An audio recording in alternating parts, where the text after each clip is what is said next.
40 साल में 100 मिलियंस भारतीयों को मारने वाले अंग्रेजों को जब बापू ने अपना दूसरा गाल दिया तो अंग्रेजों ने इमोशनल होकर कहा, ओ गांधी, तुम अपना गाल और इंडिया दोनों अपने पास रखो, हम इंग्लैंड वापस जा रहा है। वैसे गांधी जी का अहिंसा पाठ सिलेक्टिवली हिंदूज के लिए था, क्योंकि 1920 में जब मोपला में मुसलमान हिंदुओं का नरसंहार कर रहे थे, उस वक्त गांधी जी ने हिंदुओं से कहा कि ए हिंदुओं, तुम मुसलमानों के लिए दिल में नफरत नहीं पालो और अगर वो तुम्हें मारते हैं तो बहादुरी से मर जाओ।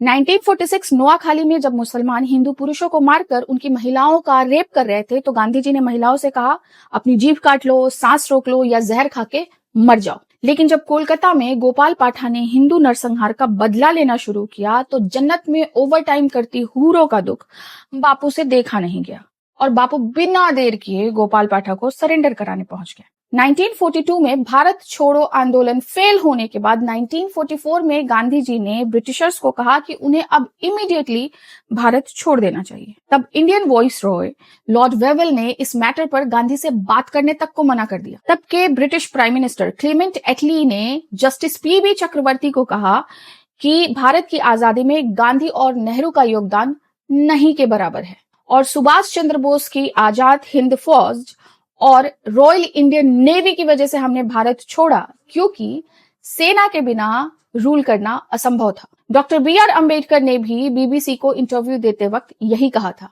और उस वक्त भारत की जनता में भी नेताजी की लोकप्रियता के आगे गांधी, नेहरू और कांग्रेस सब फीके पड़ गए थे। और फिर आस्तीन के सांप ने नेताजी को वॉर क्रिमिनल घोषित करके भारत की आजादी का क्रेडिट खुद ले लिया और उनका योगदान इतिहास के पन्नों से लगभग गायब कर दिया। लेकिन अगर आपको हमारे नेताजी के योगदान को समझना है तो कमेंट में जरूर बताइएगा। जय हिंद, जय भारत।